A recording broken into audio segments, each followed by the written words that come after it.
What's up, everybody? It's your boy Deadfall. We back and we live for episode 11. Y'all know how it is. I'm gonna get right into it, man. You know, a lot of people are starting to watch this film named The Black Panther. Or Black Panther. Let me be politically correct. Black Panther. I haven't seen the movie yet. I've been waiting since last year for this movie to come out. A lot of people are being very supportive of the film. You know, it's directed by African American. A lot of people aren't aware or not aware of the fact that it's not produced by African American. You know, it's not funded by African Americans, opposed to Nate Parker. You feel me? Y'all probably like, who the hell is Nate Parker? Nate Parker is someone that played in Pride, someone that played in Great Debaters, someone that played in this movie where he was a cop rescuing a stripper or someone. But to get to the point I'm making is, this guy, Nate Parker, came out with a movie named Birth of a Nation. Birth of a Nation came out early last year, I want to say, or 2016, if I'm not mistaken. I've seen the movie twice. One of my favorite movies, even though it's depicting African Americans, but it's reality. You feel me? This is something that we went through in the past. A lot of people aren't comfortable with that. At the end of the day, a lot of people are trying to voice their opinion on something they have no information or no knowledge on. You know, when I came and said, yo, a lot of people want to be real supportive of this Black Panther movie, but not as supportive of this Nate Turner movie, the first thing I heard was, yo, Dev, you know he was accused of rape. I don't give a fuck what he was accused of. Listen to the key word, accused. You're accused. Do you know what happened? He got acquitted. You feel me? According to the white man, who's not the right man, if you're acquitted in the court, you're good to go. Get out of here. Skedaddle. You gone. You ain't got to worry about you no more. You feel me? Because you got acquitted. Opposed you getting charged. Now we talking about someone. He's a rapist. He's this, he's that, he's that. When I mention woke, I need people to be woke. Meaning, I need people to be on the strength of, okay, there's a reason why they don't want us to see his film. We're going to bring up allegations that transpired or took place when he was in college. He's not in college anymore. He's a celebrity, an actor. You get what I'm saying? And the point I'm making is, everyone wants to be so aware of everything that's going on in the Black Panther. I haven't seen a Black Panther, so again, I'm not going to speak on something I have no knowledge of.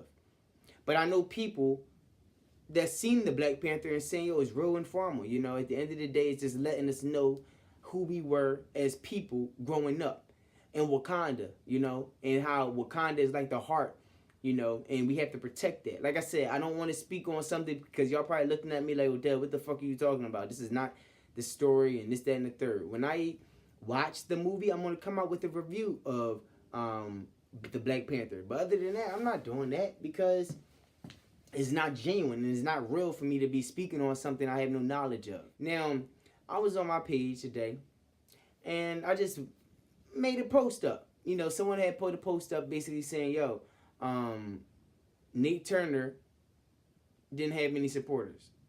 Black Panther had all the supporters. Do I feel as though people are going a little beyond wearing dashikis?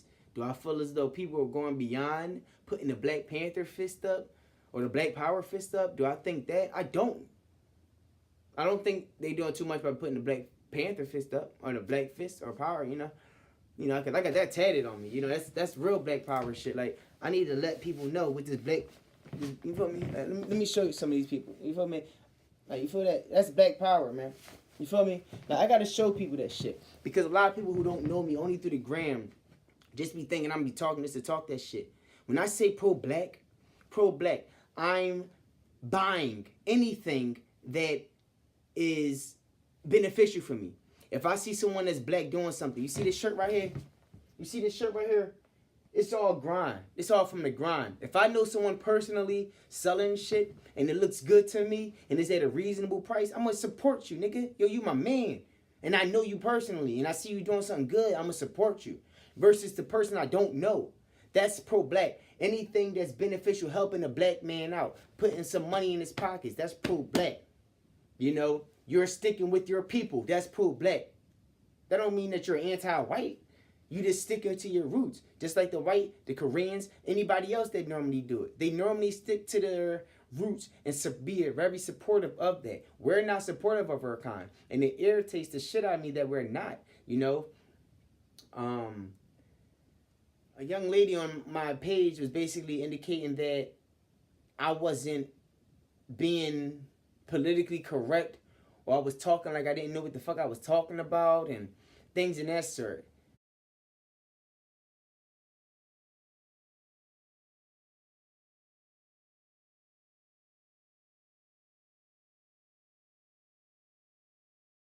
And I was lost because I'm like, damn, I didn't say anything about the Black Panther movie. All I said was I just wish people was more aware of the birth of a nation, and also people are fake aware and fake woke.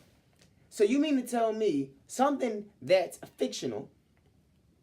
You know, because I hope y'all know the difference between nonfiction and fiction. But that's fictional versus something that's actually that took place. We get a message from something like that versus something that really happened. It's slave. It was a slave day back then. You know, shit took place back then. But we can't hide that. We can't. I'm not hiding the shit. We can't hide it. Everybody, first thing people saying to me, Odell, honestly, man, you gotta be real, man. Don't you think we tired of seeing these slave movies? Absolutely right. I'm tired of seeing it. I know y'all tired of seeing it. 12 Years a Slave. I'm tired of seeing it. And who do we see in 12 Years a Slave? The Making of Lupita Nyong'o. You see Django. They made that they try to make that humorous in a way. I don't know if y'all noticed that. Remember when they was riding around on the horses with the sheets on their head, and the guy was like, I can't stay, my wife was supposed to poke the holes out in the sheets. You know, they try to make something like that funny. Samuel L. Jackson, Jamie Foxx, they try to make that funny a little bit. It wasn't funny to me. But Birth of a Nation, man, I wanted to support that because at the end of the day, it was someone that wasn't afraid to get the message out there. A lot of people didn't want to see that Nat Turner movie. They didn't want to endorse it. They didn't want to sponsor it. They didn't want to fund it. You know, because it's a message that African Americans need to see and hear. You know, a lot of people are not aware of who he is. I wasn't aware. I'm gonna be completely real with you. I heard of him, but I never was aware of who he was. I never was aware of it. But now that I'm older, I'm not oblivious to shit. I'm not scared to educate myself. I'm not scared to think outside the box. I look up to people like Dick Gregory. Rest in peace to that man. That man was a very educated man who was giving me information through watching YouTube interviews. That's a fact. People like him inspire me because he thinks outside the box. He's not programmed to believe everything that the media portrays to us. You know, things like that. Me, for example, I'm not like that. You know, thanks to my communication major, I'm not oblivious to the shit that the media try to portray to us. You feel me? I'm not. You know, I want everyone to be on the same page when it comes down to this shit, the social consciousness, but everyone isn't on the same page. And let me clear this up. When I was saying I had to do something on my live, I'm on Instagram live too, just to let y'all know. So if y'all see me looking at this camera right here, I'm on my live and I'm doing this live as well. But anyway, when you see people just basically doing anything for attention, you gotta look out for them. It's a lot of shit that this man is doing that Obama couldn't done. He couldn't have done. You know, and when I say that, meaning the shit that he says out his mouth, his delivery, his arrogant personality, he doesn't give a fuck. We're living in a country that's ran by a racist at the end of the day. A lot of people try to act oblivious to that as well. Like, no, you know what, we're gonna give this man a chance. And these are the people that I say that's not woke. Y'all not acting, y'all can't sit here and tell me something like, yo, he's one of the best presidents in the United States. Why? Because he don't give a fuck? Is that what we gonna say? It was times where when Obama was in office, I'd be like, damn, dog, I wish this motherfucker do something else. I want him to, like, support the black people, dog. I really want him to do this. I want him to do that. And then the excuse was, but, you know, he only can do but so much. You know, he's the president, and the people that run the White House is ran by the Round House. And, you know, and that's the Republicans, damn near. And they have a Republican in the House who they don't want in house, who's a liar, who's constantly tweeting. But to get to the point of Donald Trump, because this is the second time being on my damn show, being a topic of my show, maybe third. Donald Trump just mentioned that they would oppose to having teachers having guns and shit in class. The fuck is that going to do? Think about that. If you got kids, right, that's taking guns from the house, from their parents, or wherever they're getting it from, and bringing it to school, what makes you think a teacher who's strapped is going to get ambushed? Is it going to get ambushed by students?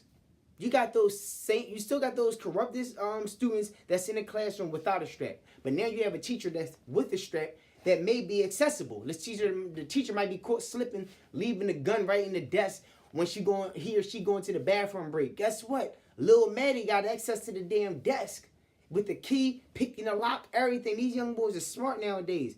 You know, that's not a smart idea. At the end of the day, the way to exercise that is, you know, controlling the gun laws at the end of the day. Y'all got to have your own shit. As long as you have your own shit, legit, you get to go. You ain't got to worry about too much and things in that sort.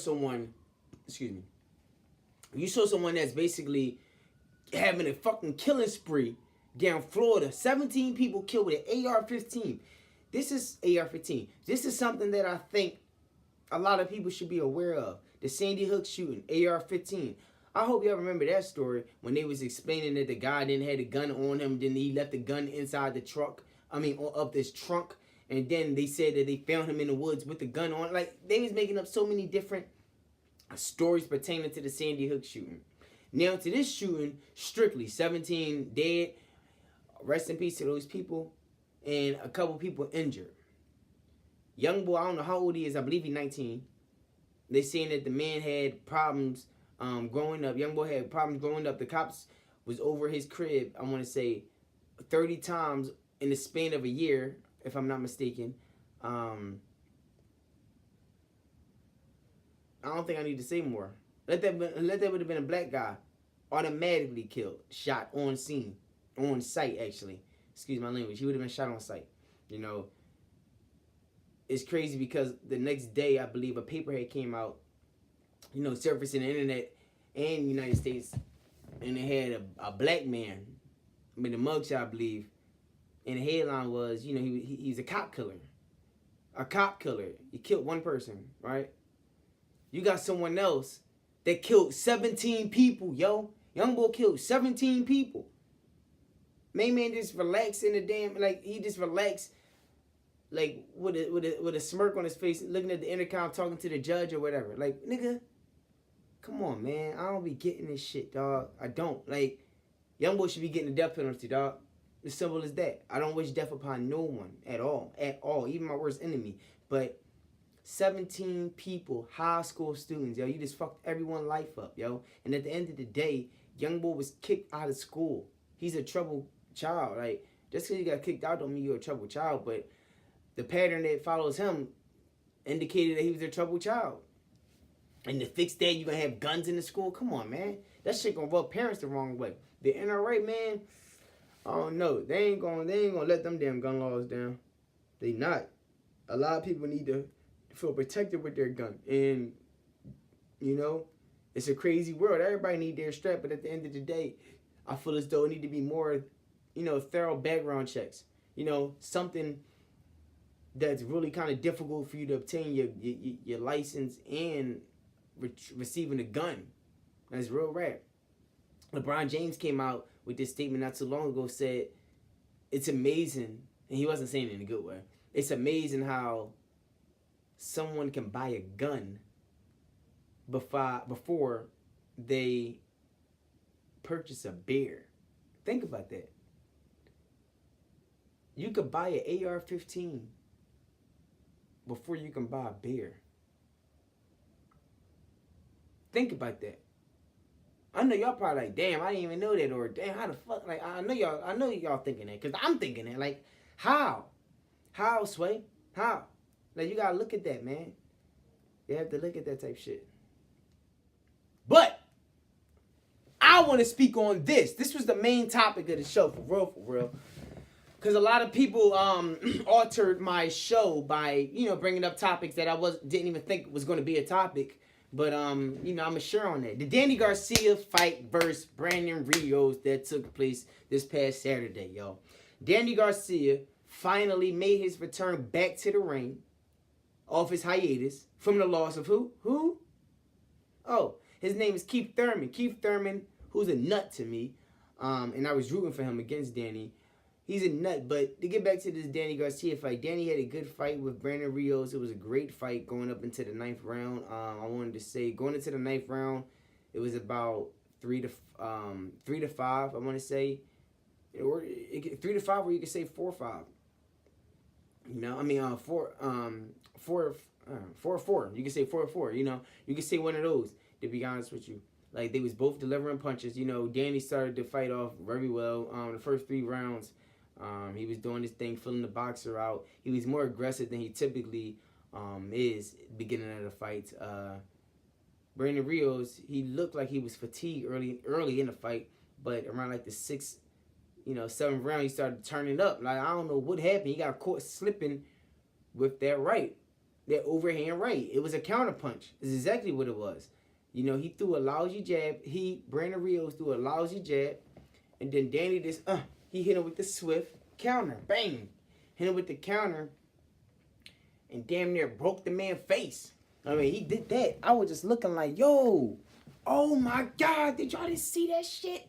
Like, it was crazy because I was recording it live. Like, yo, this boy's starting to really tear him up. He's starting to lump his eye up. As soon as I mentioned that, he hit him with a bang. You know, you call him a one-hitter quitter. Like, he hit him with a one-hitter quitter, and he fell, and he was down for the count.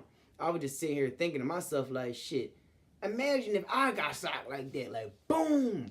And the way he fell, it wasn't like a boom. It was like, boom. Like, shit like that. I'm like, damn, boy. He got up, though. He got up. Something that Sean Porter's another welterweight fighter. He mentioned this. He said, Danny Garcia is a good fighter, but if you notice, everyone he knocked down gets up. He don't knock no one out. And when we say knockout, we got to break it down.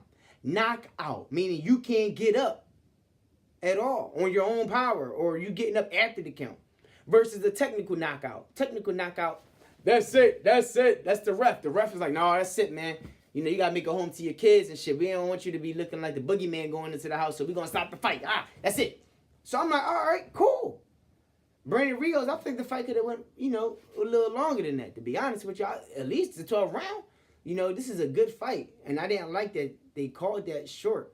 Sean Porter, he came in the ring. He said what he had to say. I think that would be a great fight. I think it will be a real good fight. Sean Porter versus Danny Garcia. But the person that I'm going to talk about the most is who? Y'all already know who. Earl Spence Jr. Earl Spence Jr. is a boxer that a lot of people are scared of. A lot of people try to sugarcoat. Well, he hasn't been around for that long. And Sean Porter, he's more deserving. And Terrence Crawford, he's up and coming. He's not a welterweight yet. So let's not jump the gun. Danny Garcia, he never was that good to me. He was okay. Undefeated record, which says greatness, I guess. Well, he was undefeated. I'm sorry. He had an undefeated record until he met Keith Thurman.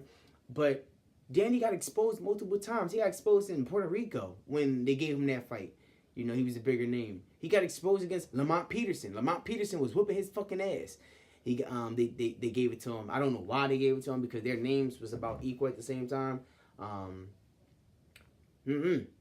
Lamont Peterson versus Earl Spence wasn't the same Lamont Peterson versus Danny Garcia. Or can I say it was, because Earl Spence just showed who he is.